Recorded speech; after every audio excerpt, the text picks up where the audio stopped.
natin na mayroong uri ng pagkatakot sa Diyos. One is healthy. It is a healthy fear of God. At yung isa ay something na sinful. At magpapatuloy po tayo sa pag-aaral natin dito. And our specific topic for this morning would be the dreadful fear of God. So, ang mga tao, nakita natin, they fascinate themselves with fear. Nakita natin na yung iba, tinitignan ito as a form of entertainment. Kapag ka yung fear ay nasa isang controlled environment. Halimbawa, yung thrill, halimbawa ng mga sumasakay dun sa mga roller coasters, yung thrill na yon, as long as alam nila na ito ay controlled or nanonood sila ng mga nakakatakot, parang yung emotion na to, itong fear na ito, is something that fascinates them. But at the same time, kapag ka lumabas na, it is out of their control, they panic. Nagkakaroon na ng panic. But ngayon, isang makikita natin, madalas ito ay, yung mga takot natin, ito ay nanggagaling sa mga bagay which is important to us. Which is something that arises from the things that we love. And nakita natin sa kasulatan the last time that there is a correct way to fear God and also an incorrect way. So, yung pagkatakot sa Diyos, a sinful way of fearing God, itong fear of God na ito na nagkakaroon ng nagsisimula sa kasalanan, ito ay naglalayo sa Diyos rather than bring people closer to Him. Nakita natin kasi ginagamit sa Scripture, pareho yung fear of the Lord, pwedeng being afraid of God in a negative context, sometimes in a positive context.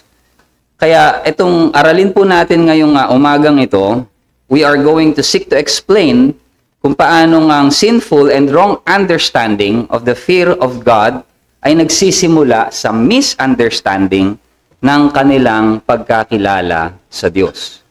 So the reason kung bakit mayroong pagkatakot, maling pagkatakot sa Diyos, ay dahil sa maling pagkaunawa sa Diyos. That is what we are going to take a look at.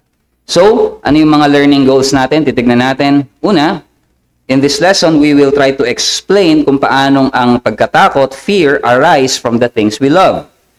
And understand kung paanong itong sinful fear na ito, sinful fear of God, ayun nga, drives one from God rather than to Him. Naglalayo ito sa atin sa Panginoon. The key idea, mayroong koneksyon between what we love and what we fear. And there is a difference between fearing God and being afraid of God. So magkaiba yun. And sinful fear of God drives you from Him rather than to Him.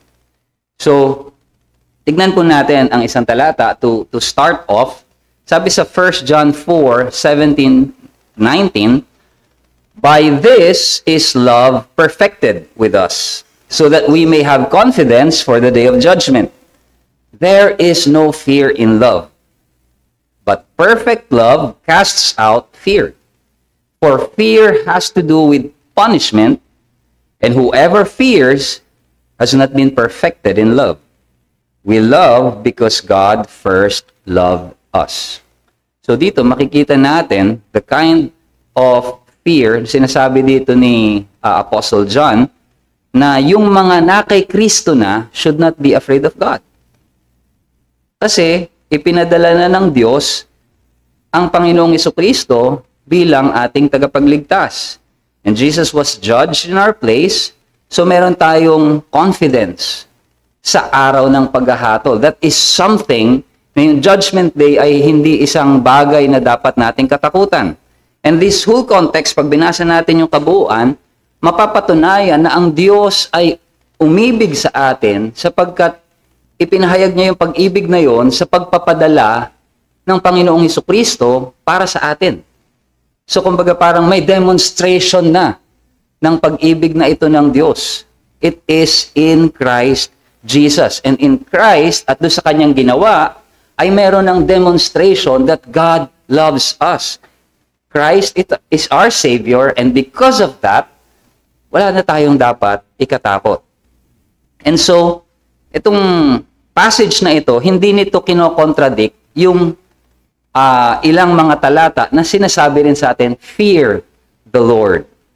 So, depending on the context, makikita natin, sinasabi dito ni John, perfect love casts out fear. Anong klaseng fear yun? Yung tinutukoy. Ito ba yung healthy fear of the Lord? Or ito yung fear that drives us away from the Lord? So, binibigyan tayo ng malinaw na vision nito, itong talatang ito, kung ano ang ginawa ng Diyos, sino ang Diyos, ano ang kanyang ginawa, and it informs us sa mga possible misunderstanding na maaaring magdulot ng pagkatakot sa Diyos. Kung ikaw ay mananampalataya na, you no longer look at God simply as a judge na tagahatol. Because why? Nanampalataya ka kay Kristo, He is not only a judge, but He is also your Father. You are adopted in Christ Jesus, and so in Him, mayroon kang confidence. Dahil nandoon na, yung relationship is no longer a judge and a sinner. The relationship is between a father and a child.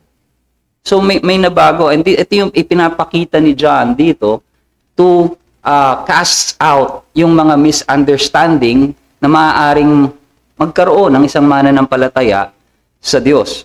And so, the nature and source of fear. Ano ba yung pinagmumulan nito? Kagaya nga ng binabanggit natin kanina, the rush of fear to some can be fun and exhilarating. Para sa kanila, may mga tinatawag nga tayo, 'di ba, ng mga thrill seekers. Ito yung may mga nandun sa mga extreme sports. Bakit sila nandito? They are looking for that exhilaration nung fear. But yun nga yung sinasabi natin, it can also be terrifying kapag lumabas na ito dun sa controlled environment. Anong nangyayari? Panic.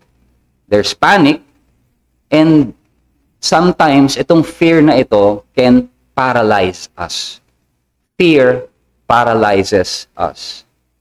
So nangyayari ito. Naranasan niyo na ba yung may nanggulat sa inyo tapos parang wala lang kayong, bigla na lang kayong parang natigilan? Kasi nandun yung fear. It grips us. So, mayroon sa heart, it affects the heart, and it also affects the body and the mind. So, we fear when we encounter something that we cannot control. Nagkakaroon tayo ng takot kapag naranasan natin ang isang bagay na labas sa ating mga kakayanan na panghawakan, yung mga pangyayari. For example, losing something that we love, or when we experience something bad. Itong mga bagay na to, wala kang control. Ito yung ikinakatakot natin sa mga ganitong pagkakataon. So sabi nga ni Williamus Abrakel, fear, I don't know if I pronounced that right, but sabi dito, fear issues forth from love. Pansinin nyo yun. Ang sabi, yun daw takot ay nagmumula sa pag-ibig. How is it? We fear because we love. Sabi niya, we love ourselves, our families, our friends, our things, and our relationship. So, kapag merong isang bagay na nangyayari dito sa mga bagay na minamahal at iniibig natin that is outside of our control, we love ourselves, and then all of a sudden, nalaman mo, you have sickness, an illness that is out of your control. What do you feel? Or someone in your family ay nagkaroon ng tragedy. It is out of your control. What would happen? What would you feel? Or kahit sa mga ari-arian mo, or even in your relationships, every time something happens, nate-threaten yung mga bagay na tinetreasure natin, fear comes in. Kasi it's out of our control, And dito pumapasok, kaya ang sabi dito, fear issues forth from love. Kasi affected ka dito sa mga bagay na ito. Also, there is a thing na tinatawag natin fear of the beautiful. Ito yung sabi, we also fear that which is lovely. Nangyari pala to, yung sobrang ganda or sobrang sabi nga dito, sheer loveliness can sometimes be overwhelming. Sabi ni Tolkien, isang example nila dito, if you're familiar with Tolkien, siya po yung sumulat ng Lord of the Rings and The Hobbit. So in the genre of fantasy, ay kumbaga parang siya yung isang kilala, legendary pagdating dito sa genre na to. Sabi niya, tinawag niya itong the fear of the beautiful. At ang paliwanag niya, that the fear of the beautiful was the very reason kung bakit mahal na mahal niya yung genre ng fantasy. Bakit ganun na lamang yung kanyang yung pagsusulat niya doon. And it was really, hanggang ngayon, it is classic. So, ganito yung sinabi ni Tolkien. I desired dragons with a profound desire. Of course, I, in my timid body, didn't wish to have them in the neighborhood intruding into my relatively safe world, in which it was, for instance, possible to read stories and peace of mind free from fear. But the world that contained even the imagination of Fafnir the dragon was richer and more beautiful at whatever cost of peril. So technically, parang sinasabi niya ganito. Gusto niya yung idea ng fantasy na may mga dragon, may mga elves, may mga gera, may mga orcs. Pero gusto niya bang tumira doon? Ayaw niya. But for him, that was beautiful. Maganda yung ganong world na na-attract siya doon sa ganong ano. And if you read yung kanyang mga writings, you will see how he portrayed yung mga elves, yung talagang they are kumbaga parang a picture of beauty. Pero at the same time, he doesn't want to be there. Because in reality, he fears that kind of world. Sabi niya, ayoko na may dragon dyan sa neighborhood ko. Na relatively, ang ganda-ganda ng safe.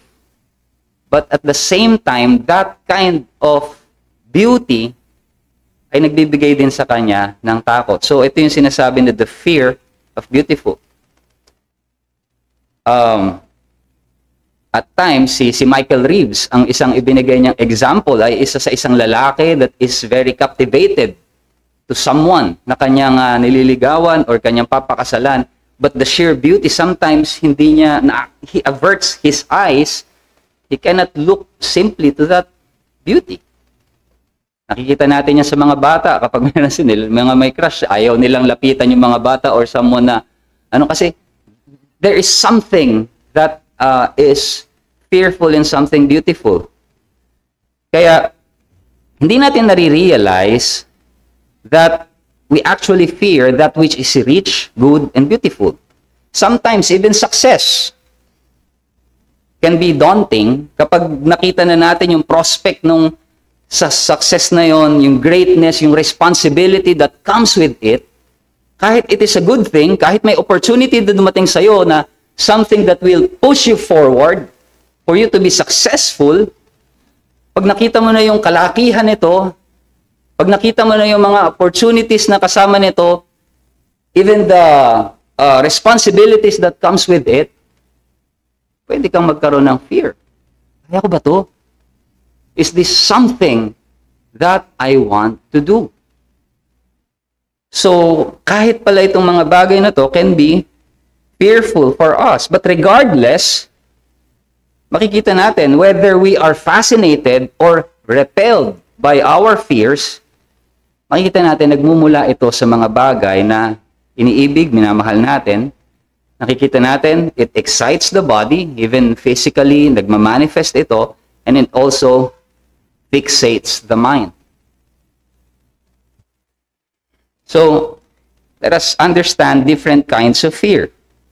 So, kailangan ma-recognize natin the different sorts of fear And dahil kapag nalito tayo in this aspect, pwede itong maging, it is devastating for us.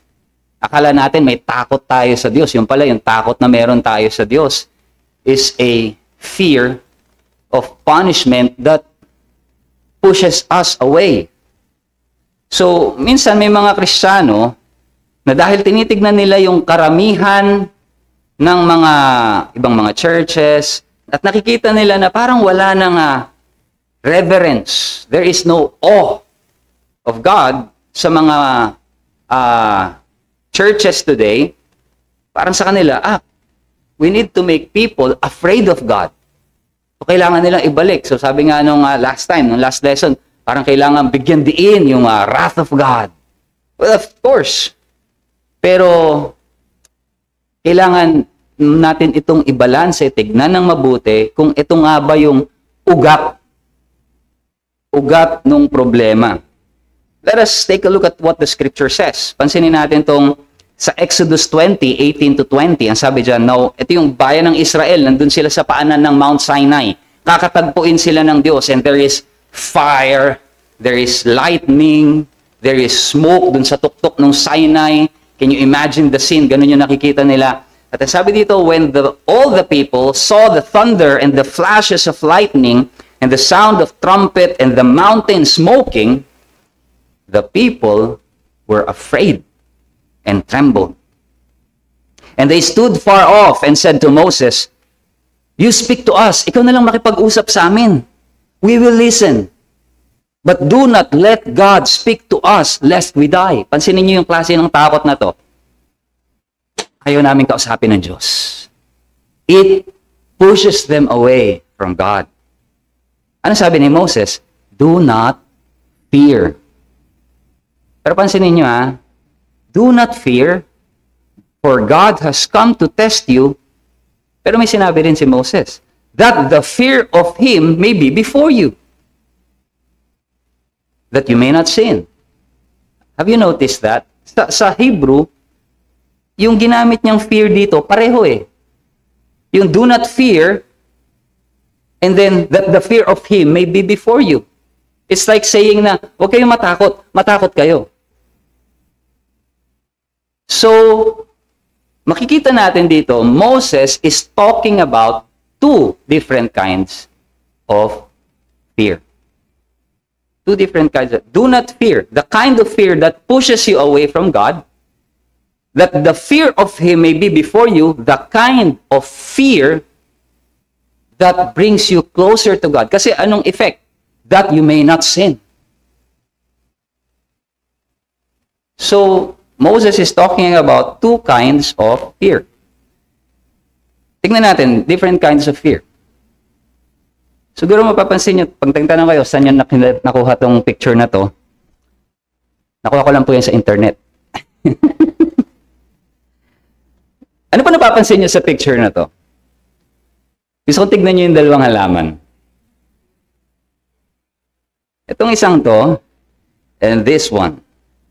Both of them are exposed to the same sun, same air, same soil, same rain. Pag umulan, pareho silang tinatamaan. But there is a vast difference. Saka na po natin pag-usapan kung anong gagawin natin later sa mga halaman na to. Tingnan lang po muna natin yung illustration. But there is a vast difference. Pareho sila nung lahat ng elements na natatanggap. Pero why is it that one is dried and one is full of life? Pwede natin tignan itong isang halaman na to as an illustration of sinful fear. Why? Because barren.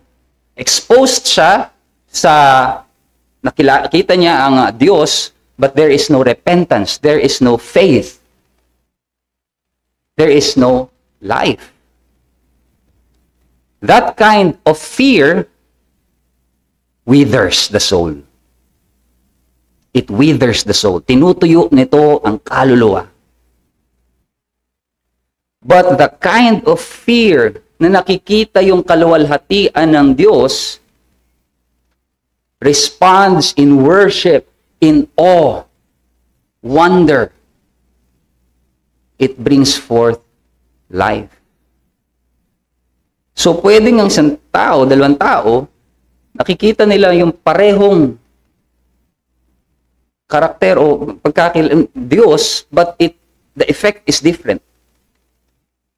Because the problem is hindi lamang sa nasa surface, it is beneath the surface. So, tignan natin yung sinful fear. Now, sinful fear is a fear of God that flows from sin. Sabi ng James 2:19, you believe, ito yung sabi ni James, you believe that God is one, you do well, even the demons believe and what? And shudder. May takot sa kanila. Pero anong klaseng takot to? Nakapagliligtas ba itong takot na ito? No. And this is the kind of fear na nakita natin na gustong alisin ni Moses sa mga Israelita in Mount Sinai. And this is the same fear na mayroon si Adan nung una siyang nagkasala. Let's take a look at that. Genesis 3:8-10, and they heard the sound of the Lord God walking in the garden in the cool of day, and the man and his wife, ano nang ginawa nila? Hid themselves in the presence of the Lord God among the trees of the garden. Nagtago sila. They ran away. They hid. Pero tinawag sila ng Diyos, where are you? And anong sagot nila? I heard the sound of you in the garden and I was afraid. I was afraid because I was naked and I hid myself. So, what we're saying here is sinful fear, it drives you away from God. Ito yung takot ng mga hindi mananampalataya na mayroong galit sa Diyos, who fears being exposed na sila ay mga makasalanan. This fear is at odds with the love of God. Maalala natin sa Romans chapter 3, sabi doon ni Pablo sa mga hindi mananampalataya, to the wicked, sabi niya, there is no fear of God in their eyes. But here we see the kind of fear ng mga hindi mananampalataya. So there is two kinds of fear. Yes, pwede natin sabihin yung mga hindi mananampalataya, they have this certain kind of fear of God, but it is not the healthy fear of God. Hindi ito yung tinutukoy ni Paul at Romans 3. This fear is rooted in the very heart of sin, dreading and retreating from God. It produces the doubt that rationalizes unbelief. Sabi sa Proverbs 28 verse 1, the wicked flees though no one pursues. Tumatakas daw the wicked. Kahit wala namang humahabol sa kanya, but the righteous is as bold as a lion. Ang isang matuwid, may confidence siya sa harapan ng Diyos. Pero ano sabi doon? The wicked flees even though no one pursues. And so, makikita natin dito, there is a kind of sinful fear na itong sinful fear na ito naglalayo sa atin sa Diyos. Ganito po yung sinabi ni Christopher Hitchens nung tinanong siya sa Fox News. Kasi itong si Hitchens, hindi siya he is claiming na anti-theist. Not atheist, but anti-theist. So, against siya to anything about God. So, nung tinanong siya about the possibility, paano kung may possibility that God exists? Ito po yung sinabi niya. I think it would be rather awful if it was true. If there was a permanent, total, around-the-clock divine supervision, an invigilation of everything you did, yung parang may proctor ka sa lahat ng oras, you would never have a waking or sleeping moment when you are being watched and controlled and supervised by some celestial entity. From the moment of your conception to the moment of your death, it would be like living in North Korea. Ganito yung, ganun yung takot niya, no? Sabi niya, kung meron, mula, ikaw ay pinagbubuntis hanggang sa kamatayan mo, ay merong celestial entity na nakabantay sa lahat ng ginagawa mo, tinitignan ka, kahit saan ka magpunta, ay you're there. He's there watching everything. Sabi niya, it's awful. It's fearful for him, that idea. But for us, it is something that pushes us to holiness. There is a term na ginagamit, I love it, sa devotional ng Ligonier. Once matapos mo yung devotional nila, meron sila dun maliit na line na nakasulat, Coram Deo. For the face of God. Ano yung dapat action natin? It reminds us that every time, all the time, lahat ng ginagawa natin, we are in the face of God. Pero bakit it brings us comfort? Knowing that God's presence is with us. It is a different thing. It is a different reaction. Actually, even young Martin Luther, nung inexplain niya noon, binalikan niya kung paano yung Roman Catholicism na kanyang kinalakihan, nung binalikan ni Martin Luther, ipinaliwanag niya, ganito ang sinabi niya, Christ was depicted as a grim tyrant, a furious, stern judge who demanded much of us and imposed good works as payment for our sins. Kita niyo, ganito yung kanyang misunderstanding. This makes us reluctant to go to Him. If my conscience is stricken with fear, I feel sufficiently repelled. My heart and bad conscience quite naturally shun Him whom I fear. May kinakatakutan ka, you don't want that. Alam mo, may terror kayong teacher, parang yun yung pinakaayaw nyo. Fear and terror prod and goad me away from Him so that I do not stay with Him.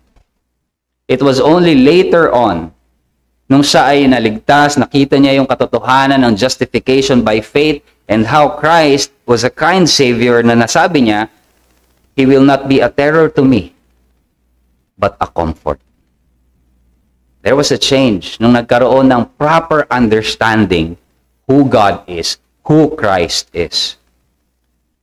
And itong sinful fear na ito that flees from God arises from our misunderstanding.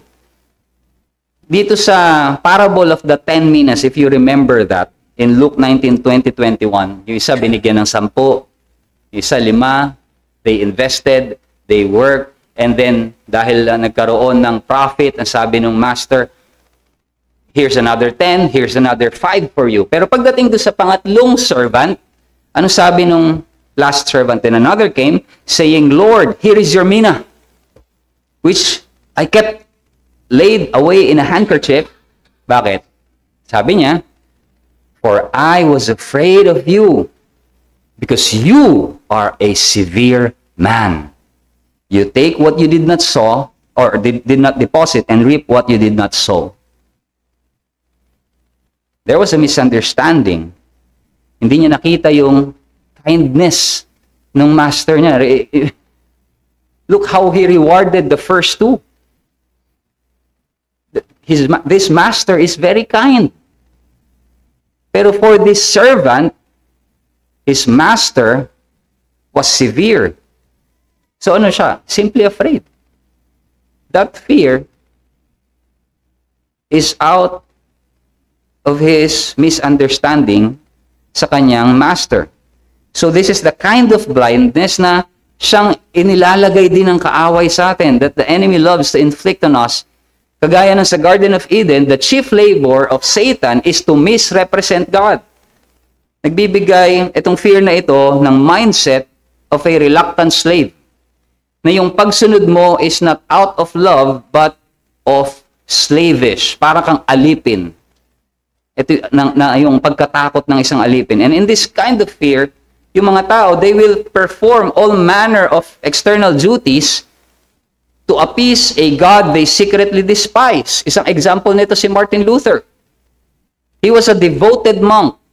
Outside, externally, lahat ginagawa niya. Pero ginagawa niya yon to appease the kind of God na anong sabi niya? Stern judge. Itong Diyos na ito ay nagdi-demand. So, ginagawa lang niya yon kasi natatakot siya dito sa Diyos na to. Not because He loves it. So, externally, may mga tao tayong makikita ngayon, napaka-devout naman nila, ginagawa nila itong mga bagay na ito, but inwardly, they rage against the God they claim to serve. People who are afraid of God, dahil sa kanilang maling pagkaunawa kung sino ang Diyos at sino siya, about who He is, won't be able to fully trust Him with their lives. Hindi nila kayang ipagkatiwala ang kanilang buhay sa Diyos na ito. So, they will not trust in Christ for salvation and look elsewhere. They will look at their good works, everything else, but they will not look to Christ. There is also a thing tinatawag nating dread of holiness. Ang sabi sa John 3:19-20, and this is the judgment, the light has come into the world, and people love the darkness rather than the light because their works were evil. For everyone who does wicked things hates the light and does not come to the light, lest his works should be exposed. Itong sinful fear na ito, hindi lamang ito pagkatakot sa kahatulan, ito ay pagkatakot din sa kabanalan ng Diyos. Hindi lamang ang makasalanan natatakot na mayroong pagpaparusa, and they are afraid of God because God is holy. Anong meron doon? His holiness, yung kabanalan ng Diyos, exposes, inihahayag, inilalantad ng kabanalan ng Diyos ang kanilang kasalanan. So rather than they turn to Him upang sila ay linisin, to be cleansed, they run away. Yung kagaya na binasa natin, they love darkness rather than the light. They avoid God and His Word. Hindi dahil nagdududa sila dun sa salita ng Diyos, but in reality, dahil ang mga katotohanan na sinasabi dito convicts them of sin. It points them, kung yung mga kasalanan, it points to their sins and convicts them. So para sa isang taong makasalanan, to the natural man, ang kabanalan is not attractive. They feel exposed. Kaya ano yung nagiging tugon nila? They mock. They mock it. They mock through godliness because nagpapaalala ito sa kanila ng kanilang kasalanan because of their guilt. So, this is not just fear of the punishment. This is a fear of God, isang Diyos na banal, isang Diyos na hindi mo pwedeng i-bribe, isang Diyos na hindi mo pwedeng i-manipulate, and a God who cannot be ignored. Sabi ni Thomas Watson, sin has made man afraid of that which should be his greatest comfort, God's presence. Ito dapat yung comfort natin, yung presensya ng Diyos. Pero dahil sa kasalanan, it makes us afraid of God, afraid of His presence. Pero ito dapat yung ating pinakang kaaliwan. So, itong klaseng ganitong pagkatakot, kahit mga mananampalataya po ay hindi immune dito into this sinful fear. Why? Maaring may mga poor teaching, maling pagtuturo that brings about misunderstanding of who God is. Maaring yung pagkalito sa pagkakilala kung sino ang Diyos ay nagmumula mismo sa pulpito. At doon nila napapakinggan. So, itong mga maling katuruan ay maaaring magdulot ng maling pagkakilala sa Diyos, and it will bring them fear, hard times, and even the accusation of the enemy. Itong mga bagay na ito can feed this dread of God. Now, listen to John Bunyan. Sabi niya, do you have fears that make you question whether there was a work of grace wrought in your soul?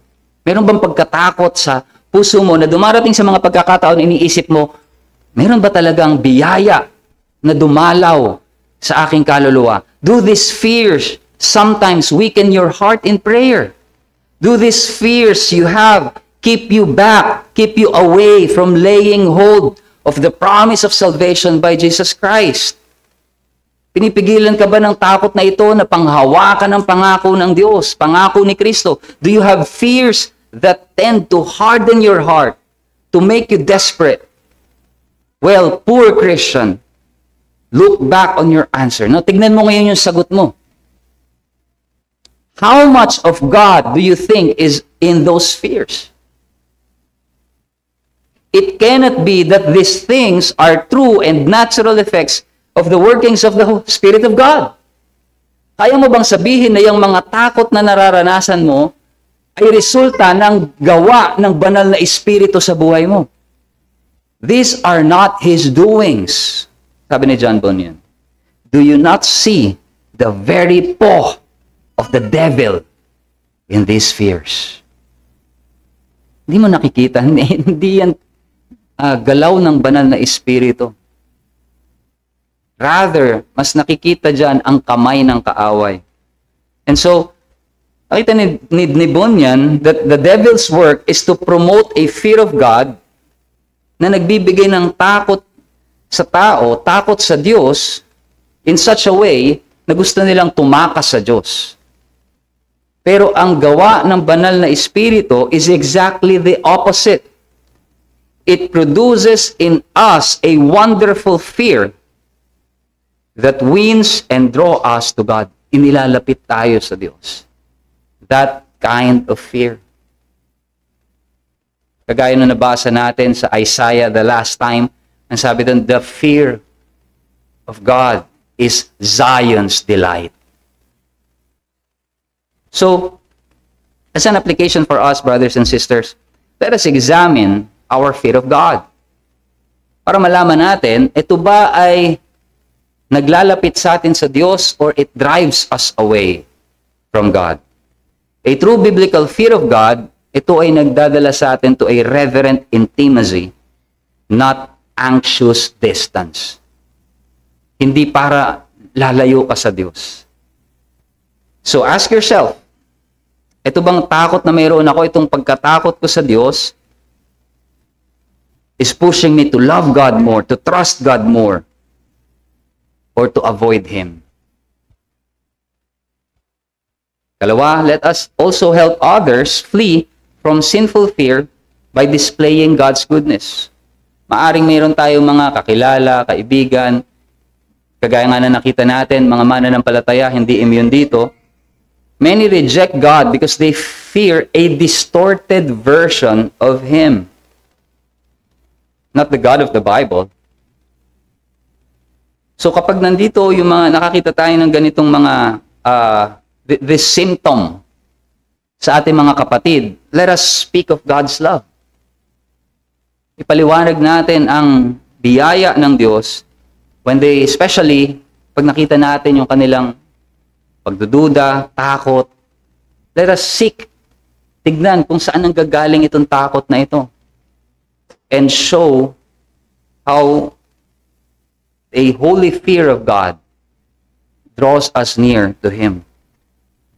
So as a conclusion, the fear of God is not a barrier to relationship but a doorway into it. So hindi ito dapat yung nagiging harang sa atin sa ating relationship sa Diyos, but this is the doorway. So kapag tama yung pagkunaawa natin dito sa banal na pagkatakot sa Diyos, it humbles us. We draw near to God with reverence. At nakikita natin kung paanong mapagbiyaya ang Diyos na ating pinaglilingkuran. Therefore, let us reject this sinful fear na siyang nagdi-distort nung pagkakilala natin sa Diyos, sa kanyang image. But that kind of fear, let us embrace that kind of fear that leads us to worship. And it comes from knowing who God is. who He really is, kung paano niyang ipinahayag ang kanyang sarili sa kanyang salita. Because that kind of fear would lead you to obedience, worship, and trust in the mercy of God through Christ Jesus. So nawa mga kapatid, nakita natin na malinaw kung ano yung sinful fear, but in our succeeding lessons, titignan natin yung other kinds of fear. But for now, dito po muna tayo magtatapos. If you have any questions, if you have any clarification, reflections, please do so bago po tayo magwakas sa panalangin. Meron po ba?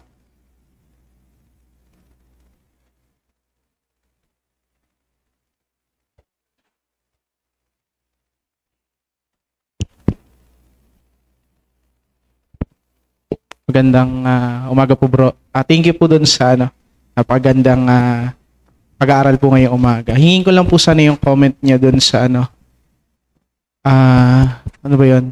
Yung mga nagpe-present po ng gospel, ng good news. Di ba may ilan po na hindi ko po kasi alam dito, no? Na the way pinipresent po yung good news is pinipresent po muna yung bad news. Hingi ko po sana yung comment ninyo kung saan siya papasok doon sa diniscuss natin, or kung okay ba siya sa inyo yung ganong way ng pagpe-present ng good news, or kung okay man siya, meron man dapat pag-ingatan or hindi dapat kalimutan para hindi siya mag-cause ng fear para lumayo yung tao sa Diyos. Yan lang po. Okay. That's a good observation, no? Of course, it will not be good news to someone kung hindi niya alam yung bad news, no? Kapag may good news ako sa'yo, inumin mo tong losartan. Paano magiging good news yan sa'yo? Basta ka na, anuin ko yan. Pero kung sasabihin ko muna sa'yo, na alam mo Brad, medyo mataas na BP mo. That's bad news. But I have something good for you. Ito losartan. So, that's just a weak analogy. Pero, when we present the gospel, talagang magsisimula tayo, of course, or hindi naman dun exactly, but kailangan nilang makita yung kanilang situation. Kailangan nilang makita yung kalalagayan nila sa harapan ng Diyos. That's why we bring the good news. Now, ang point natin dito is hindi natin dinadala yung bad news para takutin sila. But that's the reality of our situation. Kasi meron, way back, nung wala pa po ako sa Reformation, meron akong hinahandle na group sa STI dun sa sa school when I was in college. And yung presentation ko ng gospel ganito, alam nyo ba na magkakaroon ng rapture? Darating bigla ang Diyos. Lahat kayo hahatulan. Yung iba mapupunta sa langit. And that's it. At lahat sila takot na takot. Ang dami dun sa Bible study namin dun. But later on, lahat sila rin ay unti-unti nawala. Because it's just it's just tinatakot mo lang sila. So that's a different thing. Pero kung marirealize nila yung katotohanan ng kanilang kalalagayan sa harapan ng Diyos, and then you present the good news, the gospel, yun yung magpo-produce ng holy kind of fear, that is the kind of fear na mayroong reverence sa Diyos na nagligtas sa kanila. So yes, I agree with that kind of and I would say na yun yung kailangan natin ngayon. Because marami ang nagpe-present din ng gospel na ang intro nila, alam mo ba mahal ka ng Diyos? And yun na kagad yung kanilang and God has a purpose in your life. And it's all about good things. Sometimes sasabihin nila doon sa isang tao na talagang sobrang successful, sobrang yaman, alam mo, lahat nasa iyo na, everything is good and everything is doing well sa iyo. You are only missing one thing, Christ.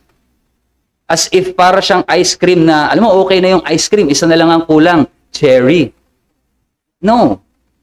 You have to tell them the truth na kahit gaano ka ka-successful, kahit gaano ka, you think everything is doing well, without Christ, you are nothing. You are, going to hell. So you have to point that out. And so I would agree with that kind or method of bringing the gospel. Sige po, meron pa po ba?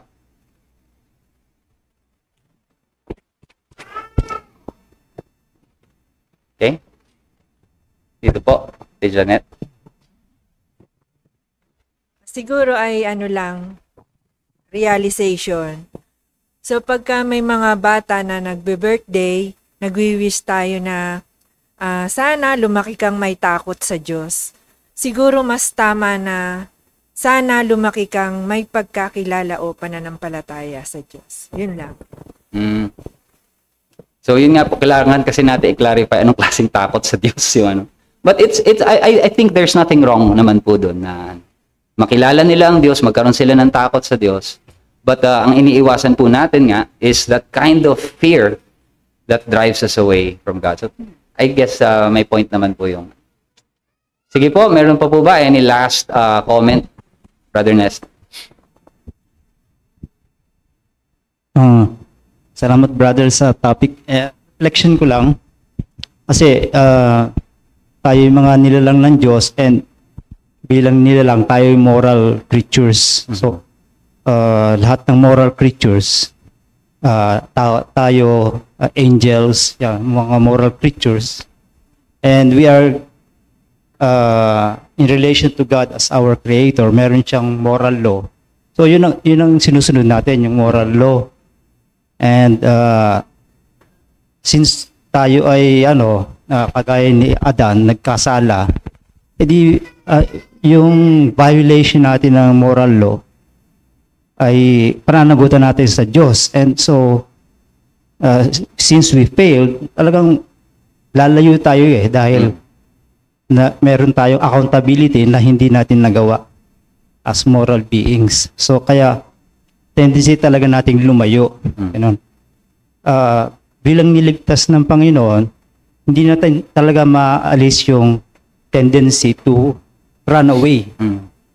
Kasi makasalanan tayo hanggang ngayon. No? Makasalanan. Pero ang maganda sa bilang isang niligtas ng Diyos, merong sagot doon sa running away na yon ng ating accountability, and that is yung gospel na ating sinampalatayanan.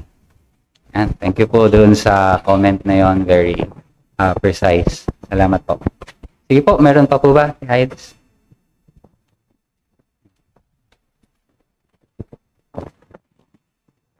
Thank you Brad sa lesson. So parang sa atin mga Kristiyano, yung fear of God ay yung in view nung alam natin na kabutihan ng Panginoon sa atin, ay nandun yung fear na ayaw natin siyang ma-displease. So as much as possible, we try to live a faithful life by His grace. So kaya parang the more you know God, the more you will fear God. Kasi mas nakikita mo yung kagandahan ng kanyang attributes at yung love niya sa iyo, and that will move you to fear God in a way na you do not want to please Him, to displease Him pala. Ay. Exactly. Yun po yung nabasa natin actually yung sinabi ni Moses, that the fear of Him may be before you, that you may not sin. In a sense, that you may not displease God. Nandun yung pagnanais mo to be in obedience sa Kanya. Because yung desire mo ngayon is to please that God. Kasi yung fear na yon is reverence to Him. Sige po, meron pa po ba? Final, si Ate Mel? Reflection lang kasi, kumbaga nung nagkaroon ako ng cancer, parang walang fear sa akin. Confident ako na save na ako, ganon. Pero yung dread of holiness, talagang pag yung sin, mas lalong gusto kong umalis, ganon. So parang talagang yung dread of holiness, yung mas makikita natin na malaki yung epekto sa buhay ng isang Kristiyano. Okay, praise God. Which is true. Yun nga po, kahit sa ating mga mananampalataya, I remember Peter, nung una kong nabasa nun yung nag-cast sila ng net, wala silang mahuli, and then sabi ng Panginoon, i-cast nyo doon sa kabila. Panginoon, magdamag na kami, pero dahil sinabi mo, sige.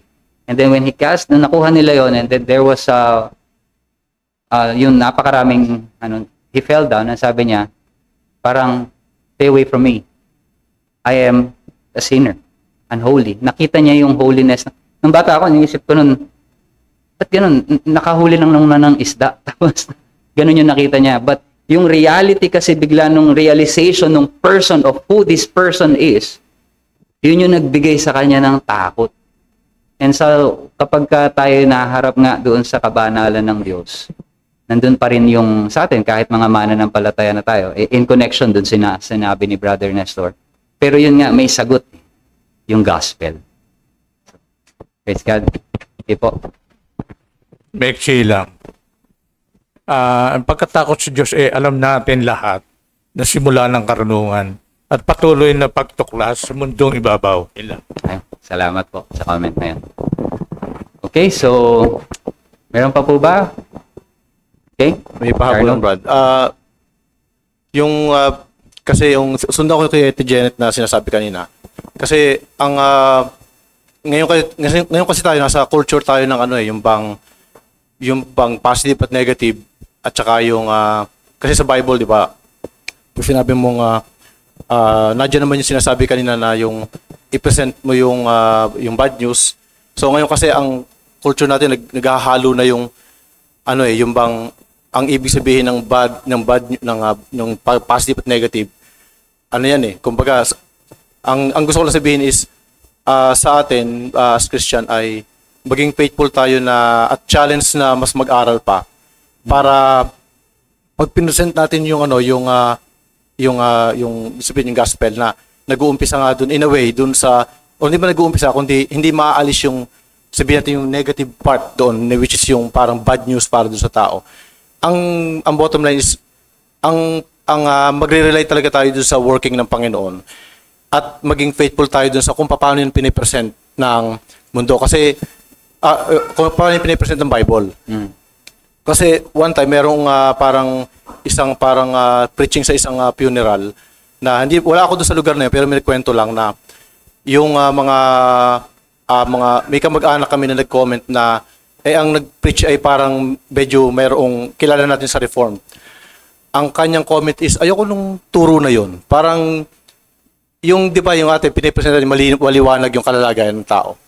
So, ang culture natin ayaw natin nung ganon na marinig yung parang negative. So, salip na magkaroon nga ng parang tamang pagkaunawa doon, ang nangyari, nire-repel nila kasi masyadong negative yan. Yeah. Parang tinatakot yung mga tao. So, well, kung pinesent naman siya faithfully, sabihin, hindi tayo dapat mangilag na yung ating, yung kung paano pinipresent ang Bible, maging faithful tayo dun sa paano siya talaga pinipresent. Well, thank you for that encouragement sa atin on how to faithfully present the gospel. Sige po, exactly, it is 10 o'clock. So, atin pong ay pagpasalamat sa Diyos ang atin pong aralin ngayong umagang ito. Let's pray. Aming amang Diyos, tunay nga kami po ay turuan mo na magkaroon ng banal na pagkatakot sa iyo, kagaya ng aming nakita. At ito ay magdulot, Panginoon, ng pagkamangha, pagsamba, at pagpapasailalim, Panginoon, at pagsunod sa iyo. Nawa, Panginoon, ay ilayo mo rin kami sa makasalanang pagkatakot, kung saan mas nanaisin namin ang lumayo, Panginoon, sa iyo, itago ang aming kasalanan, lumayo sa liwanag. Bagkus, Panginoon, turuan mo kami na ang mga bagay na ito ay lalo pang ihayag sa liwanag ng Ebanghelyo. Salamat, Panginoon, sa mga bagay na aming natutunan. Tunay nga, ikaw ang aming pinasasalamatan. At samahan mo kami sa aming panambahan sa buong araw na ito. Ikaw ang aming itinataas, niluluwalhati, pinapupurihan. Sa pangalan ng aming Panginoong Jesucristo. Amen.